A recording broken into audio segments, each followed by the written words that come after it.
Ici, nous sommes à Minova, dans la province du Sud Kivu, à l'est de la République démocratique du Congo. Oubliés par tous, les déplacés fuyant la guerre du M23 au Nord Kivu sont éparpillés dans toutes les écoles et églises de la place. C'est une vie très misérable que traversent ces déplacés, en témoigne Lucie, âgée de 80 ans.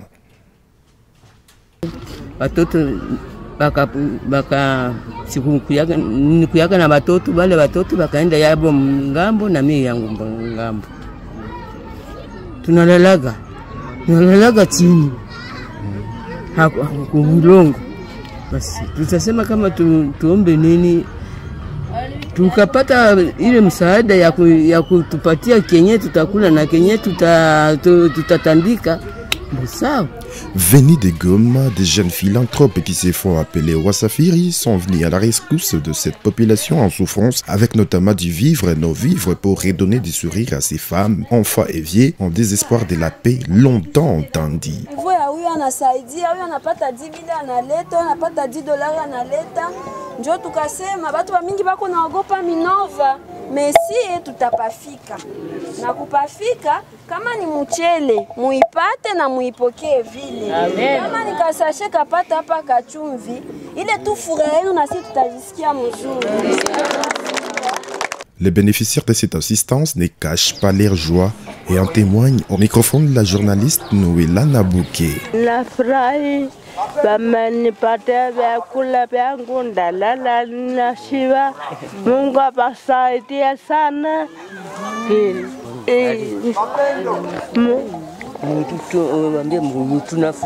Tunafurahi sana kabisa. Mbarikiwe baba mama.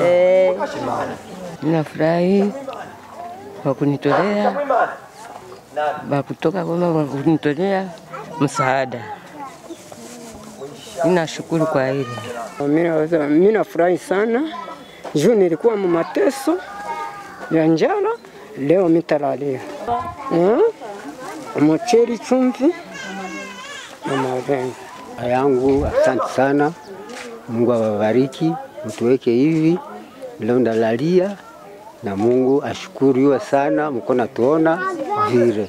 Watu hao asante sana, Mungu awabariki sana.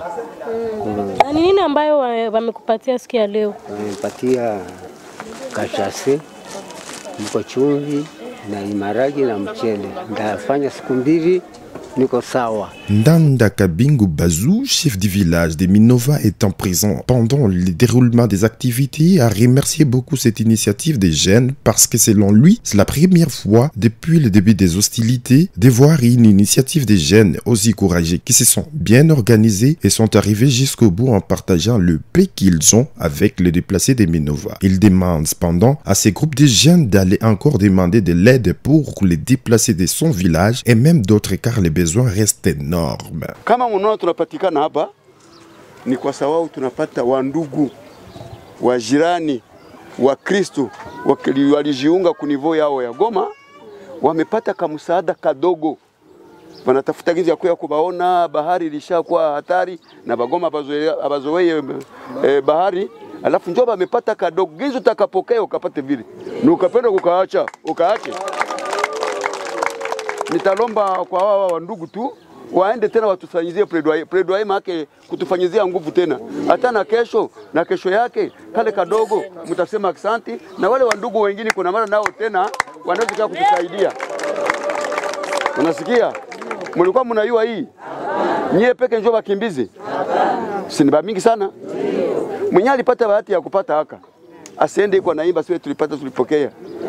Si ndio? Nawaza hata mnaweza kulalia kwa mwata njala leo. Kadogo yatapata mkapokee vile. Mama asante, tunapiga asante kwa Wakristo wote wa Goma wamejiunga hivi. Waendeleshe kutusaidia.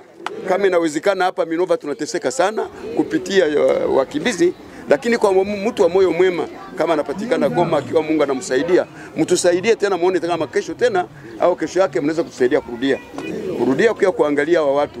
Vraiment wanateseka sana. Sijui kama mlipita mumaka kuangalia hali yao. Uwapigia asante sana tena sana. Na kwa wajina ya wakimbizi na mimi nasema karibu sana na asante sana na Mungu awabariki. na wazidishie. Et avant de regagner la ville des Goma, les Gomatraciens ont passé des bons moments avec les enfants déplacés qui sont à côté de la paroisse Bobandana à Kitalaga, manifestant leur immense joie. Ces enfants ont accompagné ces jeunes de Wasafiri en chantant en cours de route.